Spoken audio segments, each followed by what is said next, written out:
What's up guys? Meron na naman tayong panibagong trippings ditong video. So, ayan, nakikita nyo, tinataas natin.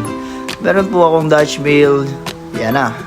Dutch Mill Yakult, and pagsasamahin natin siya and malalaman natin kung masarap ba talaga siya. So, yun, life hack. Ayun ko, trip ko lang. Nakita ko sa rep ng pamangkin ko eh. Ayan. Open natin gamit yung scissor rings.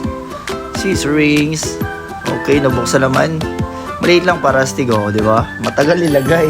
Ganun tayo, astig, oh. Yan, lagay lang natin. Maliit na yung tinry natin. Kasi pagsasamahin din naman natin yun. So, dadami rin siya pag ininom. Yan, nalagay na natin to. Paano nito?